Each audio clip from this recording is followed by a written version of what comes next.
서쪽 97km 지점에 있고, 제가 27일 후에 떠나는 미국 여행 코스 중에 워싱턴 DC에서 펜실베이니아의 주도 해리스버그를 거쳐서 나이아가라 폭포로 이동을 하는데요.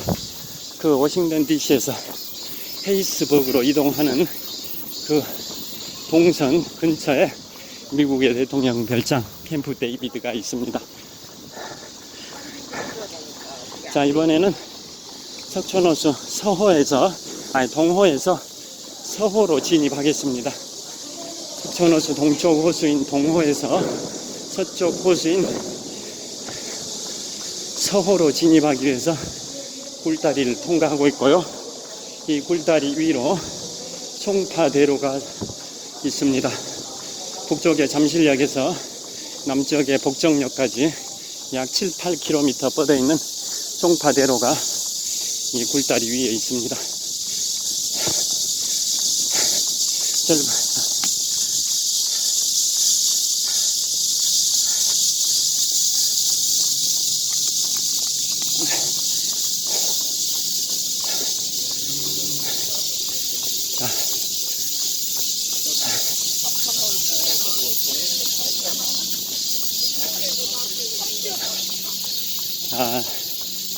이곳은 잠실 석촌호수 서호의 북쪽 조깅로를 달리고 있습니다.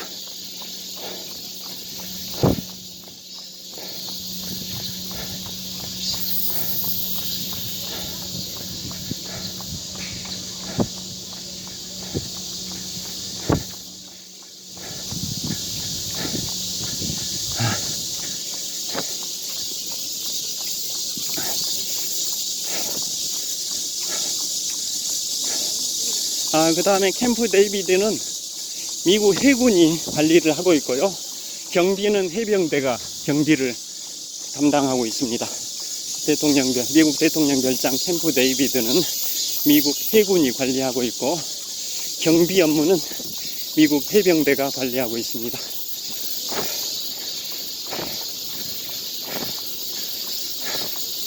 자, 3주 후 한미일, 한국, 미국, 일본 3국 정상회담이 열리는 캠프 데이비드, 미국의 46대 대통령 조 바이든 대통령이 취임한 이후 30차례 정도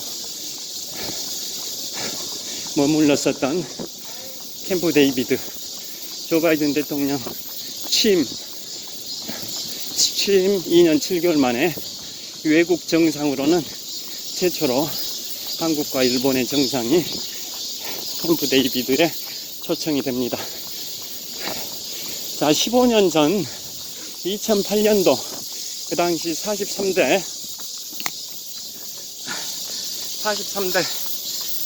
미국 대통령 조지 버거 부시 대통령 당시에 한국 대통령으로 최초로 캠프 데이비드에 초청됐던 이명박 대통령께서 골프 연습장으로 이동하는 카트를 이 대통령께서 직접 운전하시고 아들 부시 대통령이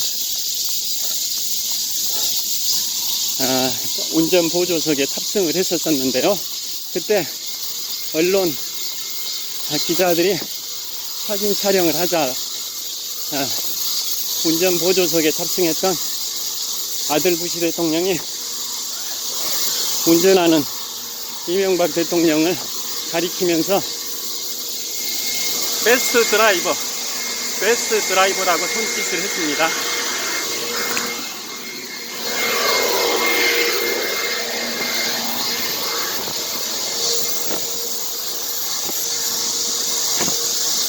자, 이제 3바퀴 정도 달렸습니다. 7.6km.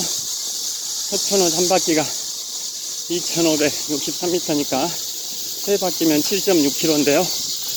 거의 다, 3바퀴 거의 다 도착했습니다. 이제 한 바퀴 남았습니다.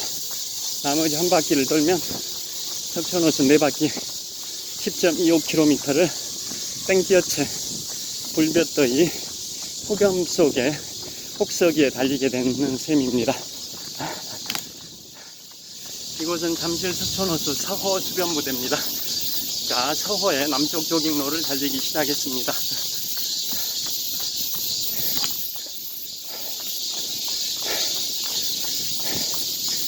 이제 한 바퀴 남았습니다.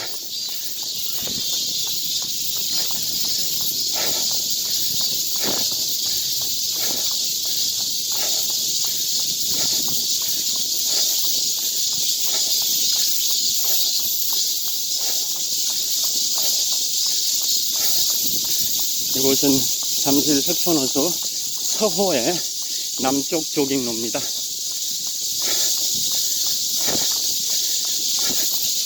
현재 기온은 약 30도 정도 됐을 것 같습니다.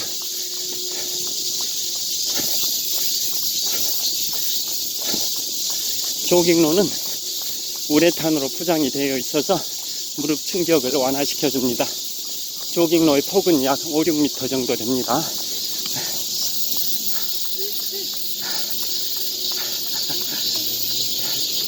자, 이곳 잠실 석촌호수 서호의 남쪽 조깅로를 달리고 있습니다. 제가 앞으로 27일 후 세계의 중심 미국 북동부 지역과 캐나다를 여행하게 됩니다.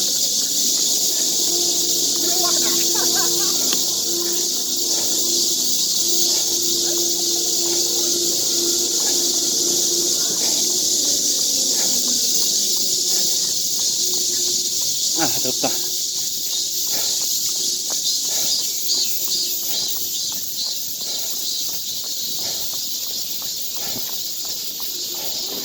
그리고 이왕 미국의 수도 워싱턴 DC가 나온 김에 말씀드리겠습니다. 미국의 독립선언 당시 1776년 7월 4일 미국의 독립선언 당시에는 미국의 수도가 필라델피아였습니다. 펜실베이니아 주의 동쪽에 있는 필라델피아, 뉴욕과 워싱턴 DC 사이에 있죠. 필라델피아가 미국의 수도였는데요. 그 뒤로 1785년부터 1790년까지는 뉴욕으로 미국의 수도가 옮겼다가 남부 지역의 사람들이 반발이 있었습니다. 왜 미국의 수도를 북부에 있는 뉴욕에 수도를 두냐, 중립지대로 옮겨야 된다라고 주장을 해서 미국 남부와 북부 중에서 북부의 최남단인 메릴랜드주와 남부의 최북단인 버지니아주에서 토지를 각각 출연을 했습니다. 북부의 최남단인 메릴랜드주와 남부의 최북단인 버지니아주에서 땅을 각각 출연해서 자, 여기에서 저를 한번 비춰보겠습니다.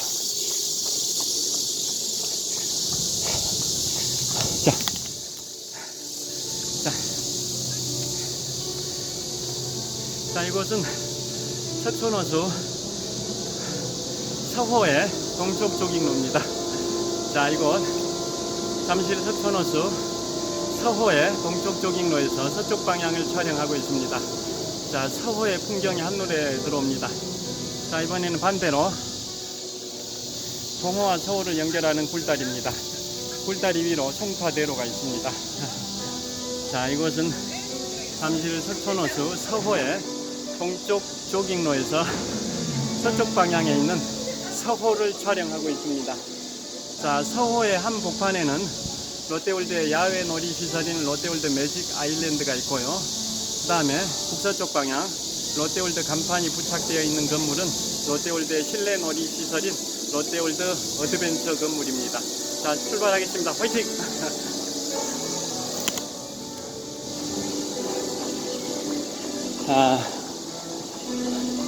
땀이 폭포수처럼 쏟아집니다. 그래서 땀이 눈가를 흘러내려서 굉장히 눈이 따갑습니다. 자, 이제 다시 동호에 진입했습니다. 이곳은 잠실 석촌호수 동호입니다. 자, 그래서 워싱턴 DC가 어떻게 조성이 됐냐면 북부의 최남단인 메릴랜드주와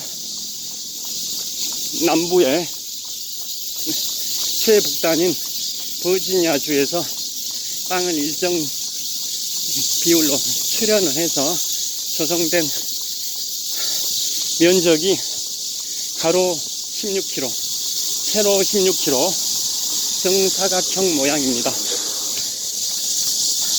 가로 16km, 세로 16km, 정사각형 모양의 수도 건설 부지가 조성이 됐습니다. 그곳에 미국의 수도 워싱턴 DC를 세웠습니다.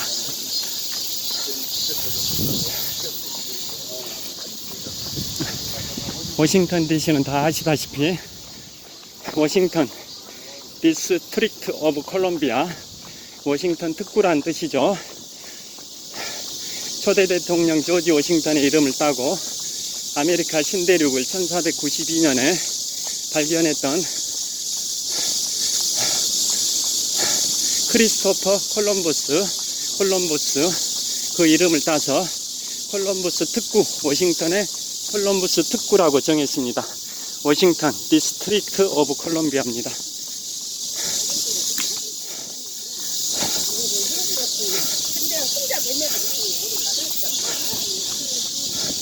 그러니까 미국의 50개 주 어디에도 소속하지 않는 50개 주 어디에도 속하지 않는 독립된 특구이다 라는 의미에서 워싱턴 디스트릭트 오브 콜롬비아, 워싱턴 특구로 미국의 수도를 명명했습니다.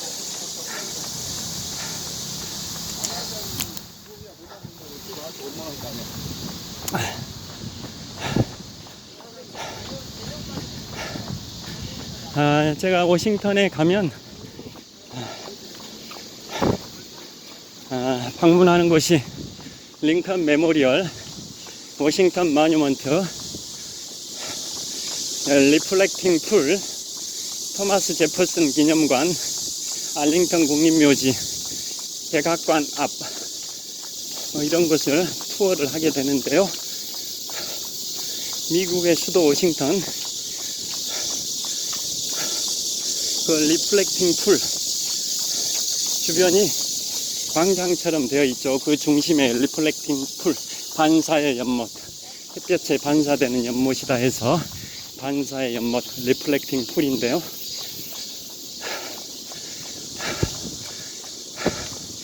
(1994년에)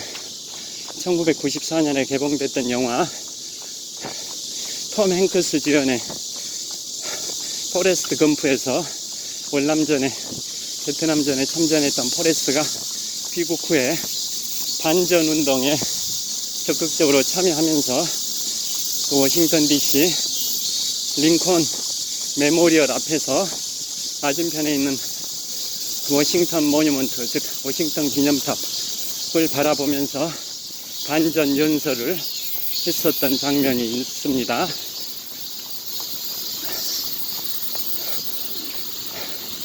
그 다음에 1963년 8월 28일에는 흑인 민권운동가 마틴 루터 킹 목사가 그곳에서 링컨 메모리얼 앞에서 맞은편에 워싱턴 모뉴먼트, 즉 워싱턴 기념탑을 바라보면서 I have a dream, I have a dream, I have a dream이라는 제목의 명연설을 했습니다. 세계 3대 명연설 중에 하나인 I have a dream. 1963년 8월 28일에 워싱턴 DC 링컨 메모리얼 앞에서 워싱턴 기념탑을 바라보면서 마틴 루터 킹 목사가 I have a dream이라는 주제로 흑인의 차별을 철폐하자, 흑인과 백인이 공존하는 미국을 건설하자라는 주제로 나에게는 꿈이 있습니다. 흑인과 백인이 차별받지 않는 그런 세상에서 살고 싶다. 흑인과 백인이 같은 학교, 같은 공공시설, 같은 식당을 이용할 수 있는 그러한 흑백 차별이 없는 세상에서 살고 싶다. 라는 취지의 연설, 제목 I have a dream. 나는 그런 세상이 오길 바라는 꿈이 있습니다. 그런 주제죠. I have a dream. 그게 1963년 8월 28일에 마틴 루터 킹 목사가 워싱턴 DC에서 워싱턴 대행진이라는 흑인이 주도하고 백인들도 일부 참가했고요. 워싱턴 대행진 20만 명 정도의 군중들이 모인 가운데 흑백 차별을 철폐를 주장하는 I have a dream이라는 취지의 명연설을 했습니다. 그래서 그분은 이듬해인 1964년에는 노벨 평화상까지 받았는데요. 그런데 안타깝게도 1968년에 암살이 되셨죠. 자, 그래서 미국의 역대 대통령 중에서 존경받는 대통령 랭킹 1위부터 쭉 순위를 매겼는데요. 지금부터 24년 전 1999년에 미국의 공영방송 CS판에서 미국민들을 대상으로 설문조사를 했습니다. 미국의 역대 대통령 중에 가장 존경하는 대통령 랭킹 1위부터 6위까지를 말씀드리면 초대 대통령, 다시 말씀드리겠습니다. 랭킹 1위는 16대 대통령 에이브러햄 링컨, 2위는 초대 대통령 조지 워싱턴, 3위는 26대 대통령 시어도어 루즈벨트, 4위는 32대 대통령 프랭클린 루즈벨트, 5위는 3대 대통령 토머스 제퍼슨, 6위는 40대 대통령 로널드 레이건 대통령이었습니다. 자, 가장 존경받는 대통령 랭킹 1위 16대 대통령 에이브러함 링컨 대통령은 전쟁을 통해서라도 남북 분단을 막아야겠다라고 해서 남북전쟁을 치러서 국군의 승리를 가져옴으로써 남북 분단을 막고 남북 통합을 이뤄냈다라는 그 위대한 업적, 공적이 있어서 미국의 어떤 조사기관에서 조사를 하든 미국의 역대 대통령 중에서 존경받는 대통령 랭킹 1위입니다. 부동의 랭킹 1위입니다. 자, 링컨 메모리얼 앞에서 맞은편 약 1km 정도 지점에 있는 워싱턴 모뉴먼트, 워싱턴 기념탑을 바라보고 많은 연설이 있었습니다. 아까 말씀드린 톰 행크스의 연설, 그 다음에 포레스트 검프에서의 톰 행크스 연설, 1963년 8월 28일 마틴 루터 킹 목사의 연설 등 수많은 위대한 연설들이 거기에서 나왔습니다.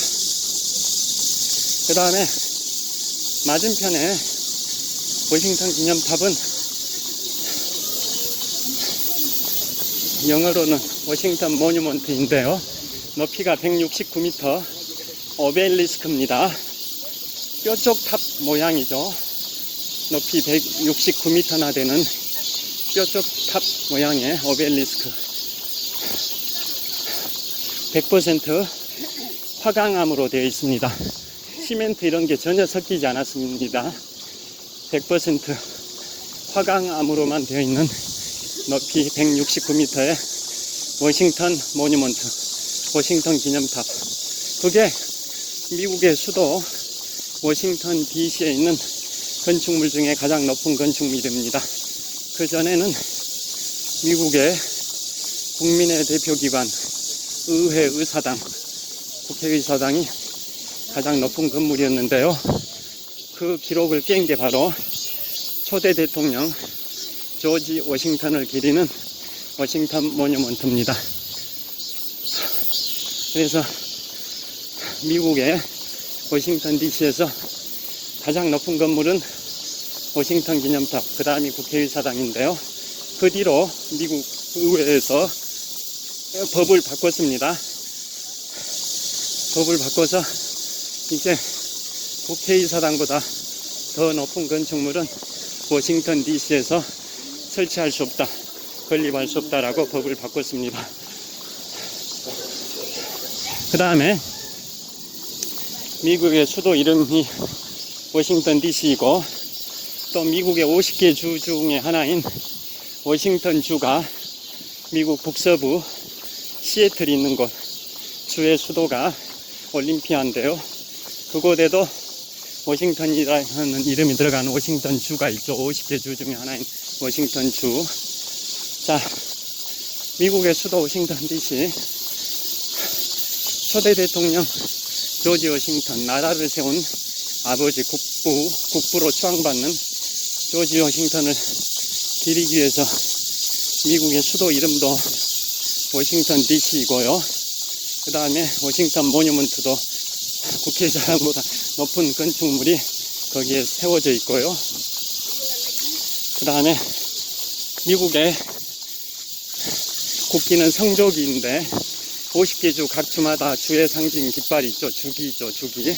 그런데 워싱턴 DC, 수도 워싱턴 DC는 50개 주와 별개의 특구 워싱턴 DC는 주 깃발이 초대 대통령 조지 워싱턴의 가문의 문장을 워싱턴 DC의 깃발로 사용하고 있습니다. 초대 대통령 조지 워싱턴이 영국에서 미국으로 이민온 이민자의 후손인데요.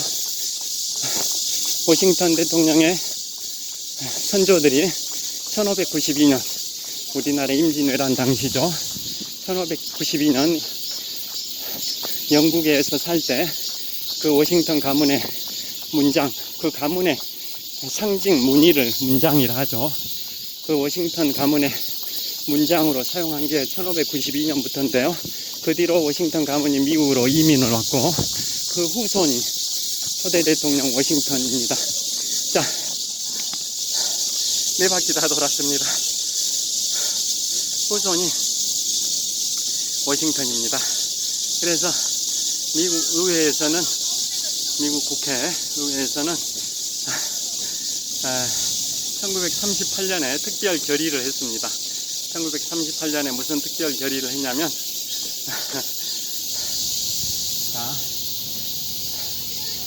특별 결의를 뭘 했냐면 1592년부터 워싱턴 가문에서 가문의 문장으로, 가문의 상징 무늬인 문장으로 사용했던 그 워싱턴 가문의 문장을 미국의 수도 워싱턴 DC의 문장으로 사용한다고 승인을 했습니다. 그게 1938년 미국 의회에서 결의가 됐습니다. 그래서 현재 미국의 워싱턴 DC, 수도 워싱턴 DC의 깃발은 워싱턴, 초대 대통령 워싱턴 가문의 문장을 모티브로 해서 만든 깃발입니다. 자, 제가 1시간 동안 달렸습니다. 자, 시간을 한번 보도록 하겠습니다. 자, 롯데월드 타워를 촬영하고 있는데요. 현재 시각은 2023년 7월 29일 토요일 아침 오전 9시 23분 정도 됐습니다. 제가 한 17분부터 달리기 시작했으니까 현재 8시 17분에 출발해서 9시 23분에 도착했으니까 약 1시간 6분 동안 달렸습니다. 달리기를 하면서 셀카봉을 들고 말을 하면서 달린다는 게 너무 힘들다라는 거 다 아실 겁니다. 제가 2002년 3월 1일부터 오늘 2023년 7월 29일까지 약 21년 5개월 5개월 동안 마라톤 훈련을 해오고 있는 이곳 잠실 석촌호수에서 오랜만에 10km 달리기를 했습니다. 석촌호수 4바퀴 10.25km를 약 1시간 6분 동안 폭염 속에서, 불볕더위 속에서 기온 약 30도 정도 되는 폭염 흡석에 달리기 10km를 했습니다. 그러면서 미국의 대통령 별장 캠프 데이비드와 워싱턴 DC에 관하여 말씀을 드렸는데요. 대통령 별장 캠프 데이비드는 미국의 수도 워싱턴 DC 북서쪽 97km 지점에 있습니다. 제가 27일 후에 미국 북동부 지역과 캐나다 여행을 떠날 때 워싱턴 DC에서 펜실베이니아주의 주도인 해리스버그로 이동을 하고 그 다음에 나이아가라 폭포로 이동하는데요.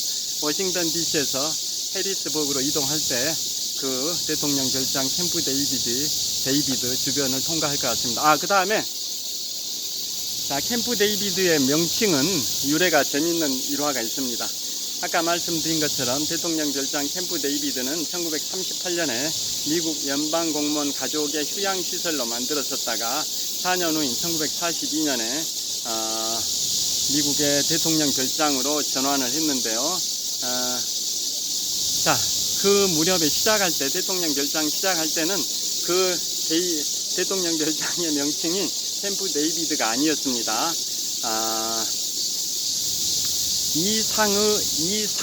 상상의 이상향, 상상하는 이상향, 유토피아 뭐 이런 거 이상향이라고 하지 않습니까?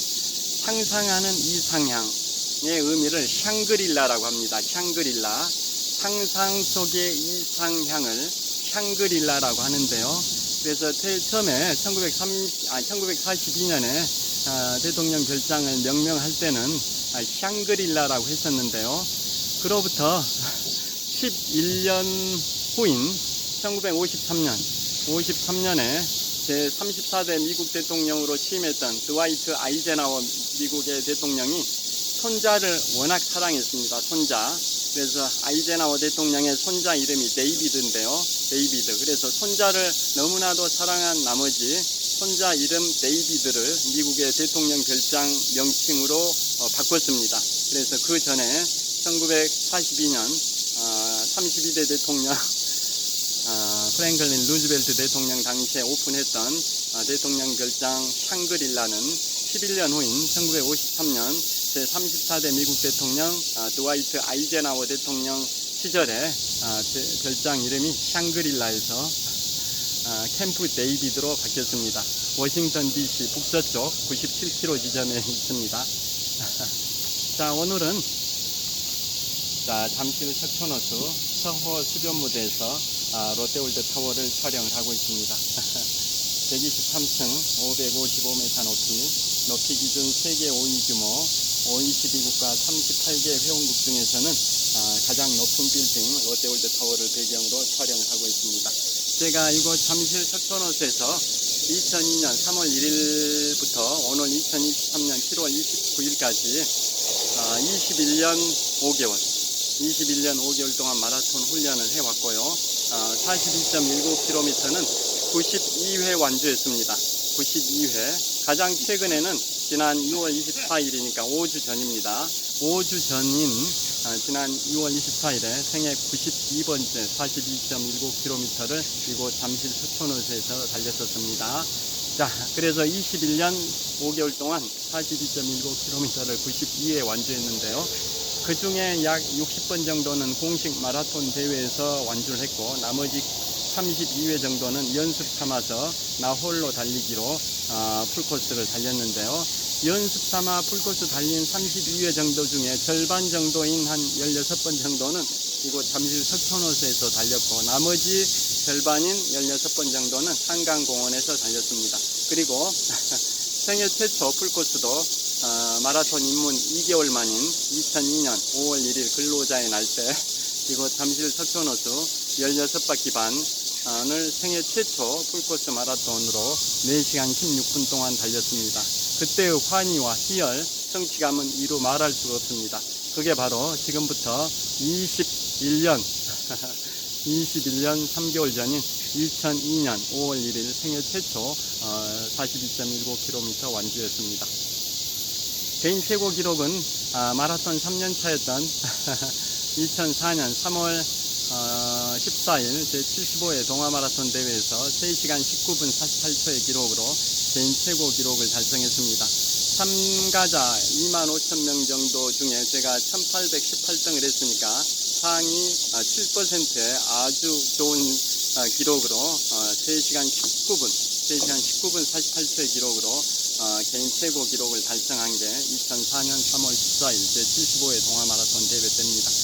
자, 그리고 요즘도 공식 대회에 나가면 한 3시간 50분 정도에 달립니다. 그렇지만 오늘처럼 연습 삼아서 달리면 유튜브도 찍고 사진 촬영도 하고 여러 가지를 하면서 달리다 보니까 한 5시간 내외에 풀코스를 달립니다.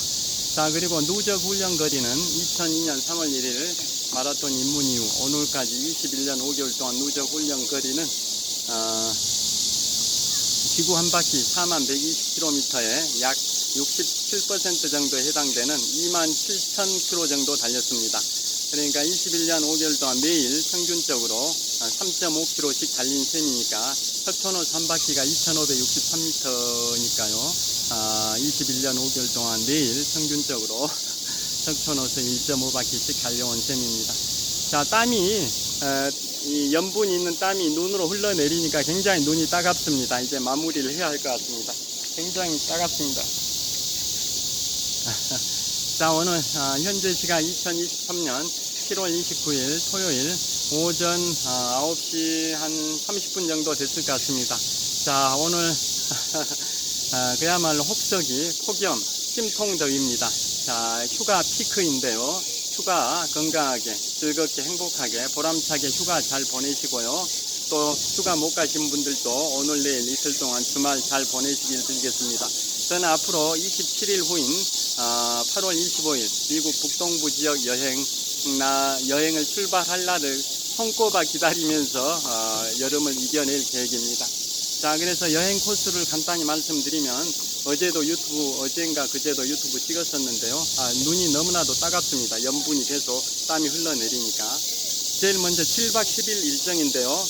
세계 경제의 중심인 뉴욕, 세계 정치의 중심인 미국의 수도 워싱턴, 그 다음에 펜실베니아 주도인 해리스버그, 그 다음에 캐나다와 미국 접경지대, 국경지대에 있는 나이아가라 폭포, 세계 3대 폭포 중에 하나인 나이아가라 폭포, 그 다음에 캐나다 제1의 도시인 토론토, 그 다음에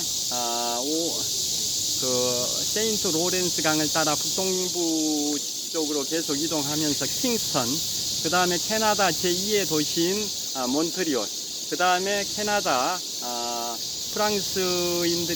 프랑스어를 가장 많이 사용하는 퀘벡, 그 다음에 미국으로 다시 돌아와서 뉴햄프셔 주의 주도인 콩코드, 그 다음에 미국 매사추세츠주 보스턴으로 들어옵니다. 그래서 7박 10일의 일정인데요. 자, 여기서 재밌는 거 하나 알려드리겠습니다. 미국의 역사의 시작이 미국의 보스턴에 미국 매사추세츠주의 보스턴에 플리머스항에 1620년에 영국의 청교도들이 종교 박해를 피해가지고 보스턴에 입항한 게 1620년 미국의 역사의 시작인데요. 물론 그 전에 1607년하고 1609년에 엘리자베스 1세 여왕의 후임이 아니라 후계자였던 스튜어트 왕조의 제임스 1세, 엘리자베스 1세 여왕이 헨리 8세의 차녀이지 않습니까? 헨리 8세의 차녀인 튜더 왕조의 엘리자베스 1세 여왕이 처녀 왕이다 보니까 결혼을 하지 않고 왕을 하다 보니까 후계자가 없어서 후계자를 지명하기를 먼 친척인 스코틀랜드의 왕인 제임스 6세를 지명을 했죠. 그래서 스코틀랜드의 제임스 6세가 엘리자베스 1세의 후계자인 영국 잉글랜드의 제임스 1세를 겸하게 됩니다. 겸하게. 그래서 엘리자베스 1세 여왕의 후계자는 제임스 1세인데요. 제임스 1세 시절에 1607년과 1609년에도 버지니아 지방에 제임스 타운을 건설하기도 했었는데요. 또 그보다 앞서서 엘리자베스 1세 여왕 시절인 1580년대 버지니아주에 엘리자베스 1세 여왕이 식민지인들을 또 보내기도 했습니다. 그래서 그 미국의 초창기에 8명의 대통령을 배출했던 버지니아주가 왜 명칭이 버지니아주이냐? 처녀 여왕이 개척한 땅이다 해서 버지니아라고 하죠. 버진, 처녀란 뜻이고 이하는 뭐뭐의 땅이란 뜻입니다. 그래서 처녀 여왕인 엘리자베스 1세 여왕이 개척한 땅이라 해서 버지니아고, 미국의 초대 대통령 조지 워싱턴, 3대 대통령 토머스 제퍼슨, 4대 대통령 제임스 메디슨, 5대 대통령 제임스 멀로, 그 다음에 최근에는 28대 대통령 우드로 윌슨까지 총 미국의 역대 대통령 45명 중에 8명이 버지니아주 출신이고요. 그 다음으로 많이 대통령을 배출한 주가 오하이오 주입니다. 오하이오 주는 미국의 대통령 7명을 배출했습니다. 여하튼 버지니아가 엘리자베스 1세 여왕 처녀왕이 개척한 땅이라 해서 버지니아인데요.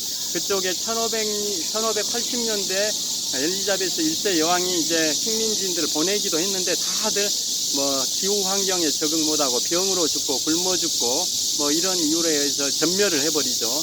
그러다가 1607년에 다시 보냈는데 그 역시 전멸했는데요. 1609년에 보냈던 즉 제임스 1세 왕 시절이죠. 왜냐하면 1603년에 엘리자베스 1세 여왕이 서거를 했기 때문에 후계자인 제임스 1세 시절인 1607년과 1609년에 버지니아 지역에 또 식민지인들을 보낸 역사가 있긴 한데요. 본격적으로 미국 식민지가 개척되기 시작한 것은 매사추세츠주 보스턴에 1620년에 청교도들이 메이플라워를 타고 플리머스 항에 입항한 1620년이 미국 역사의 본격적인 시작으로 보고 있습니다. 그런데 그보다 85년이나 앞선 1535년에 캐나다 몬트리올 1976년에 몬트리올 올림픽이 열렸던 캐나다 몬트리올. 캐나다 제1의 도시가 토론토, 2의 도시가 몬트리올인데요. 토론토는 캐나다 온타리아 주에 있고 몬트리올은 캐나다 퀘벡주에 있는데요. 그 캐나다 몬트리올에 1535년에 프랑스에서 식민지인을 거기 최초로 보내기도 했었습니다. 그러니까 캐나다는 처음에 프랑스가 처음에 차지를 했다가 나중에 프랑스와 영국 간의 전쟁에서 영국이 승리하면서 캐나다 지역이 프랑스에서 영국으로 넘어갔다라는 역사를 다 아실 텐데요. 그래서 미국 역사의 본격적인 시작이 1620년 매사추세츠주 보스턴의 플리머스 항에 메이플라워를 타고 청교도들이 입항했던 1620년이 미국 역사의 본격적인 시작입니다만은 그보다 85년이나 앞선 1535년에 프랑스에서는 몬트리올에 거기 개척자를 보내가지고 1535년에 그 겨울을 거기서 보내고 1536년에 다시 프랑스로 귀환했던 사례가 있습니다. 그러니까 영국의 미국 개척의 역사보다도 프랑스의 캐나다 개척의 역사가 무려 수십 년이 앞선 거죠. 그래서 캐나다 제2의 도시 몬트리올, 1976년 몬트리올 올림픽이 열렸던 곳, 우리나라 태극기를 달고 최초로 금메달을 땄던 양정모 선수의 레슬링의 금메달, 그게 1976년 대한민국 최초의 올림픽 금메달인데요. 1976년에 몬트리올 올림픽이 열렸는데요. 그 몬트리올이 프랑스에 의해서 1535년에 처음으로 거기가 발견이 됐었습니다. 그래서 지금은 현재 프랑스의 토론토에 이어서 프랑스 제2의 도시인데요. 제가 여행 코스가 거기도 경유를 하게 됩니다. 자, 그래서 지금까지 폭염 속에서 오늘 잠실 석촌호수 4바퀴 10.25km를 달렸습니다. 자, 휴가철 잘 보내시고요. 행복한 주말 보내시길 빌겠습니다. 장시간 시청해 주셔서 감사합니다. 화이팅! 자, 롯데월드 타워를 마지막으로 보여드리겠습니다. 역광이어가지고 잘 안 보이실 것 같긴 한데요. 123층 555m 높이 기준 세계 5위 규모 OECD 국가 38개 회원국 중에서는 가장 높은 빌딩 롯데월드 타워를 촬영을 하고 있습니다. 자, 그 다음에 뒤에 보이시는 건물이 지금부터 15년쯤 전 잠실 주공 4단지 아파트가 재건축 입주 완료한 레이크 팰리스 아파트입니다. 자, 잠실 석촌호수 서호 서쪽변에 있는 레이크 팰리스 아파트입니다. 그 다음에 이번에는 한강 쪽 북쪽 방향입니다. 롯데월드 간판이 보이는데요. 저곳이 롯데월드의 실내 놀이 시설인 롯데월드 어드벤처고요. 그 다음에 서호 한복판, 롯데월드 타워 바로 아래 위치한 것처럼 보이는 서호 한복판에 있는 게 롯데월드의 야외 놀이 시설인 롯데월드 매직 아일랜드고요. 그 다음에 롯데월드 타워는 이곳 서호에 있는 게 아니라 동호회 북쪽변에 있습니다. 동호회 북쪽변에 롯데월드타워가 있고, 그 롯데월드타워 동쪽에 바로 독일의 대문호 괴테를 기리는 괴테 동상이 있습니다. 그 다음에 그 동쪽에 송파구청도 있습니다. 그 다음에 참고로 최근에 찍은 내용이기도 한데요. 롯데그룹의 그룹명 이름이 롯데그룹인데요. 그 롯데의 명칭의 유래가 한 3년 전에 롯데의 창업회장이신 신격호 창업회장께서 서거하셨는데요. 한국 나이로 99세인가 서거하셨습니다. 그분께서 젊은 시절에 독일의 대문호 괴테의 젊은 베르테르의 슬픔을 너무나도 감명 깊게 읽으셔서 그 젊은 베르테르의 슬픔에 등장하는 여자 주인공 이름이 샤롯테죠. 샤롯테. 거기에서 이름을 따와서 롯데그룹 기업명을 정했습니다.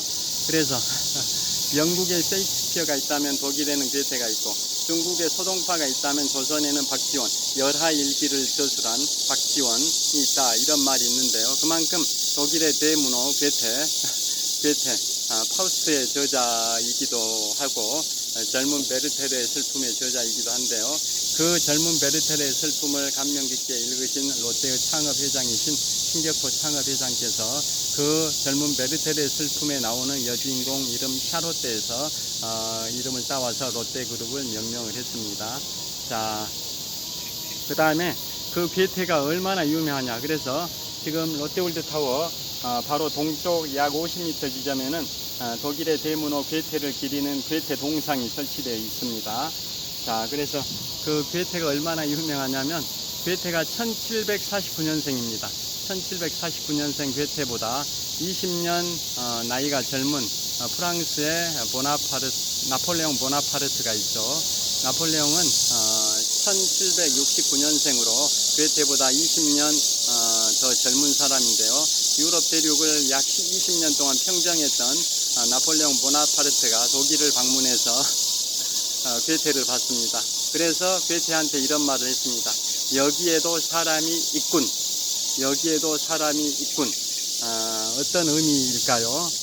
유럽 대륙을 약 20년 동안 평정했던 나폴레옹 보나파르트 입장에서는 안하무인이고 세상에 보이는 게 없겠죠. 모든 게 자기 온천하 유럽 대륙을 쥐락펴락했던 나폴레옹이라는 위대한 그러한 인물이 독일의 대문호 괴테를 보고, 자기보다 20년 연장자인 괴테를 보고 여기에도 사람이 있군이라고 평가를 했습니다. 그만큼 괴테는 위대한 사람이다 라는 의미로 나폴레옹이 그 명언을 했습니다.